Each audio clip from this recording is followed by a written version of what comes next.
English pedagogy class 3। Like share subscribe आप अपनी श्रद्धा से कर सकते हैं, what ever you feel connected with. तो ये हुए social media handles. First question पे आ जाते हैं जहाँ काम की बात है ना, काम की बात। Home language is dash in a natural way. Home language को हम क्या क्या करते हैं, प्राकृतिक रूप से क्या करते हैं होम लैंग्वेज का, ये बताएं। प्रमोट किया जाता है नेचुरल वे में, एक्वायर किया जाता है, लर्न किया जाता है, या टॉट मतलब पढ़ाया जाता है। बताओ एक बार, आंसर कीजिए। बी ऑप्शन बहुत ही बढ़िया आंसर है, बिल्कुल लड्डू सा क्वेश्चन है। अगर इतना भी ना समझ पाए तो सीटेट में कहाँ से नंबर आएंगे। एक्वायर्ड मतलब अधिग्रहण कह सकते हैं एक तरीके से। मतलब हम क्या करते हैं, एक्वायर करते हैं जो हमारी होम लैंग्वेज या मदर टंग जिसको हम मातृभाषा कहते हैं, है ना, वो जो हमारी फर्स्ट लैंग्वेज है एक तरीके से, उसको क्या करते हैं हम एक्वायर कर लेते हैं। भाई घर पे आपको कोई ट्यूशन लेकर के नहीं बिठाता कि ऐसे बोलो ये पढ़ो। जो आपकी मातृभाषा होती है वो आप अपने आप नेचुरल वे में सीख जाते हैं, चाहे वो हरियाणवी हो, गुजराती हो, मराठी हो, तमिल हो, तेलुगु हो, वॉट एवर इट इज। ठीक, तो ये एक बात है। लर्न आप वो लैंग्वेज करते हैं जो सेकंड लैंग्वेज है, जिसको आप स्कूल में जाकर के प्रॉपर किताब कॉपी लेकर के बैठ के तब सीखेंगे पूरे तामझाम के साथ। ठीक है, लर्निंग में एफर्ट लगता है, ये कह सकते हैं। एफर्ट और प्रैक्टिस के साथ प्रॉपर, यहाँ पे एफर्टलेसली नेचुरल वे में आप एक्वायर कर लेते हैं, है ना। जैसे आप देखते हैं एक कंपनी दूसरी कंपनी को एक्वायर कर लेती है, या आप बहुत सारी चीजें ग्रहण कर लेते हैं अपने एनवायरमेंट से। तो ये एनवायरमेंट से ग्रहण कर ली जाती है क्या, आपकी होम लैंग्वेज या मदर टंग जिसको हम कहते हैं। ठीक है, मातृभाषा। सिंपल बात हो गई यहां तक की खत्म। ठीक है, बात आगे बढ़ेंगे नेक्स्ट क्वेश्चन पर। पेपर 1 पेपर 2 दोनों के लिए रहेगा, मिक्स्ड क्वेश्चंस रहेंगे। बहुत सारे सेट आपको कराने हैं, तो ये ना सोचें कि भाई बस आसान क्वेश्चन होंगे या मुश्किल ही हो रहे हैं। सब तरह के मिक्स्ड क्वेश्चंस होंगे ताकि आप 15 नंबर में अच्छे से डील कर पाए। ठीक है, दूसरा क्वेश्चन है, which one of the following is not true while teaching the learners in their mother tongue eight primary level.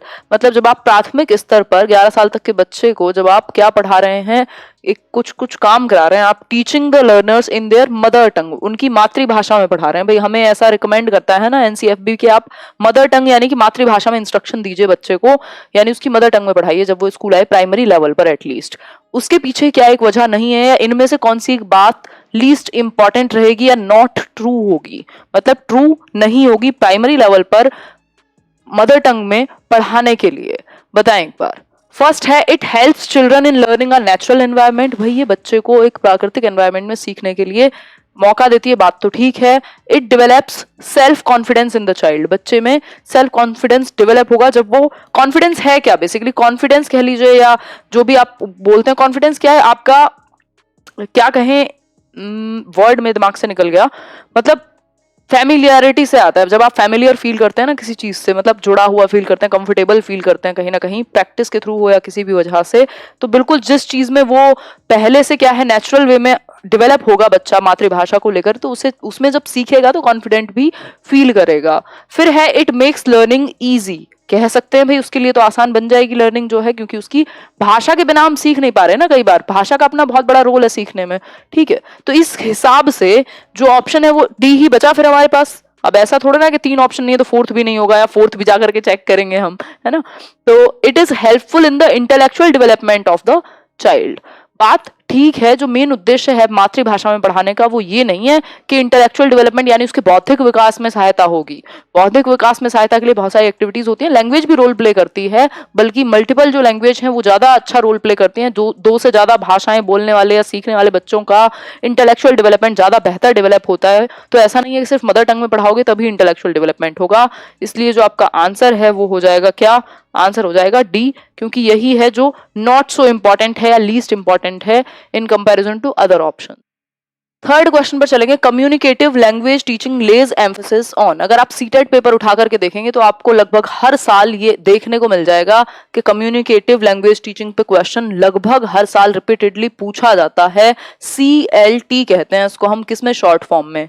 ठीक, तो communicative language teaching lays emphasis on, भाई किस चीज पर जोर देगी, किस जो आपकी कम्युनिकेटिव लैंग्वेज टीचिंग है, मेथड है भाई पढ़ने का, कम्युनिकेटिव लैंग्वेज टीचिंग। अपने आप चिल्ला चिल्ला के कह रहा है, कम्युनिकेटिव मतलब संवाद की बात हो रही है, जिसमें आप संवाद करके टीच कर पाए, पढ़ा पाए, समझा पाए, ठीक, इंटरेक्ट कर पाए। ग्रामेटिकल कॉम्पिटेंसी जी नहीं, बात कम्युनिकेशन की जब उसने शब्द में ही कह दी तो ग्रामेटिकल पे तो बहुत ज्यादा फोकस नहीं किया जाएगा।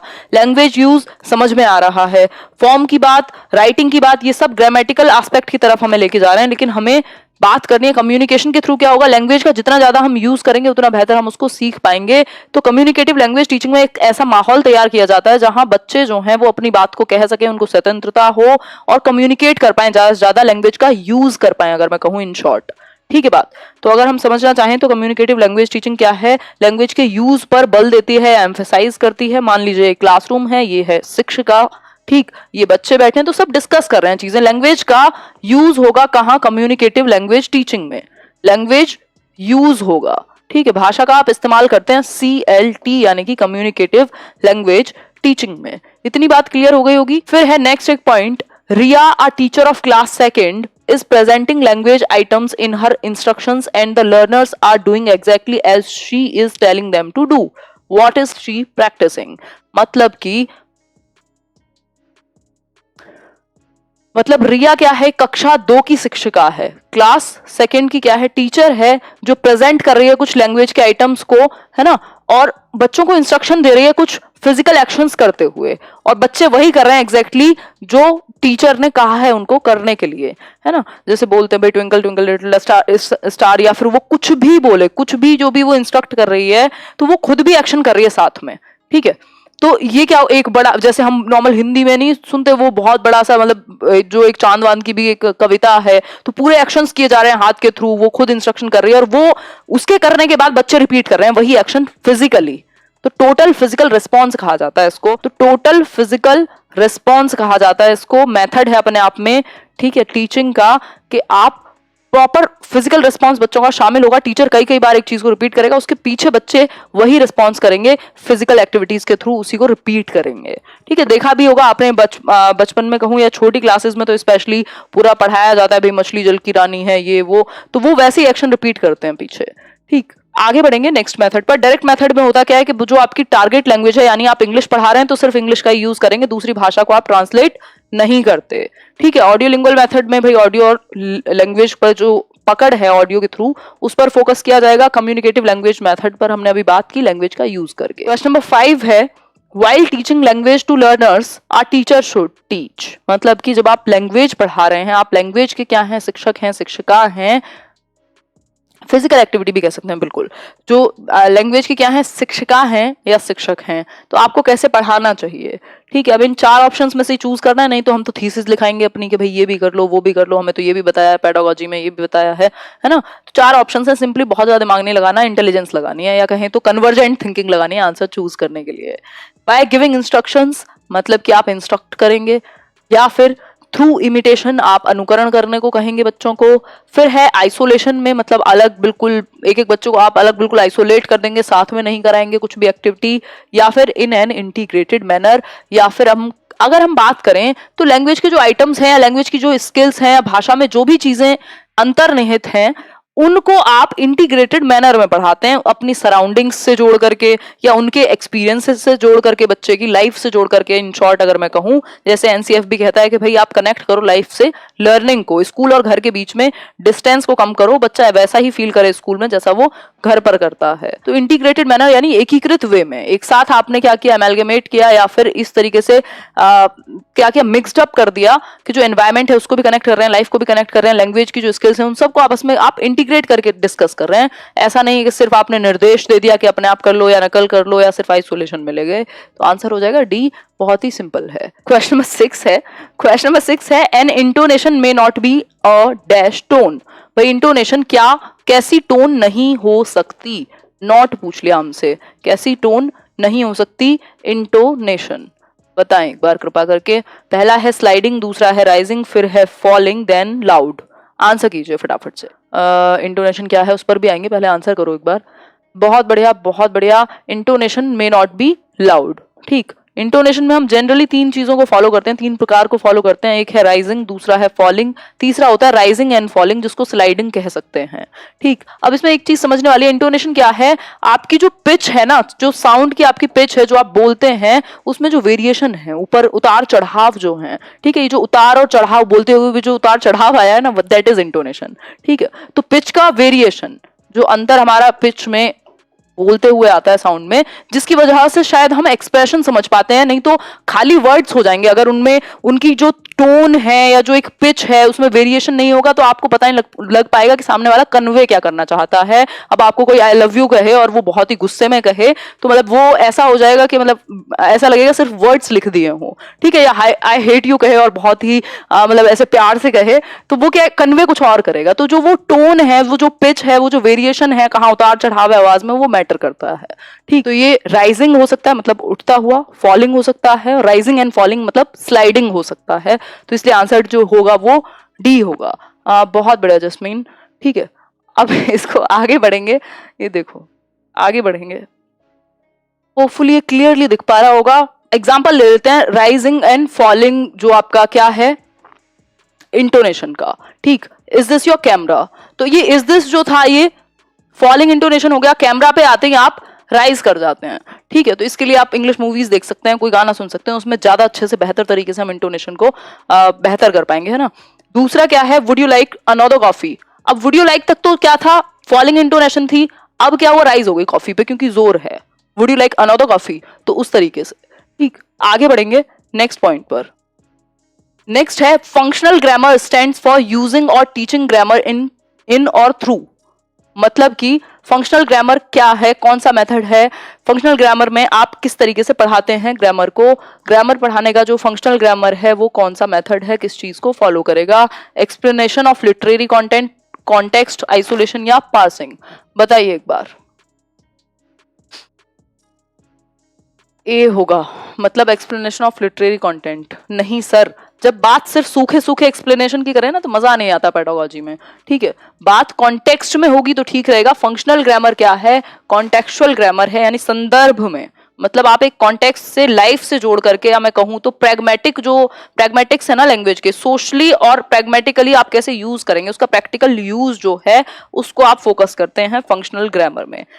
प्रैग्मेटिक क्या है, प्रैक्टिकल सिचुएशन में आप कैसे यूज करेंगे भाषा को, ठीक। तो प्रैग्मेटिक यूज सोशल कॉन्टेक्स्ट में, प्रैग्मेटिक कॉन्टेक्स्ट में आप देखते हैं। अगर मैं बात करूं फंक्शनल ग्रामर की तो नेक्स्ट क्वेश्चन क्या है आपका, क्वेश्चन नंबर 8। अच्छा क्वेश्चन है। Our teacher asks the learners to think of ideas quickly about the topic. भाई आपको एक टीचर ने कहा अपने लर्नर्स को कि भाई कुछ अच्छे अच्छे आइडियाज सोचो इस एक पर्टिकुलर टॉपिक के बारे में, ठीक है। अब टॉपिक क्या है ये देख लेते हैं एक बार। save water and also asks them to note down their ideas before writing the article on save water. save water एक ऐसा टॉपिक है जिसके बारे में बच्चों को सोचने के लिए, आइडियाज सोचने के लिए कहा एक टीचर ने। टॉपिक क्या है, सेव वाटर। आपने देखा होगा स्कूल में वो होता ही है पूरा सेव वाटर पे, जल बचाओ वाला जो अभियान है एक तरीके का, जल ही जीवन है, इस तरह की चीजें। तो ये सेव वाटर पर टीचर ने आइडियाज सोचने को कहा है बच्चों को। क्या है, कौन सा मेथड है। पहला है ब्रेनस्टॉर्मिंग, दूसरा है असेसमेंट, तीसरा है checklist and last one is drill. Answer कीजिए बहुत ही तेजी के साथ। बहुत बढ़िया, ब्रेनस्टॉर्मिंग, बहुत ही सही। ब्रेनस्टॉर्मिंग यानी बुद्धिशीलता, ब्रेनस्टॉर्मिंग यानी बुद्धिशीलता। आप ये कह सकते हैं क्रिएटिविटी को डेवलप कराने की एक टेक्निक है ब्रेनस्टॉर्मिंग, जिसको दिया किसने था, एफ ऑसबर्न ने दिया था, ठीक है।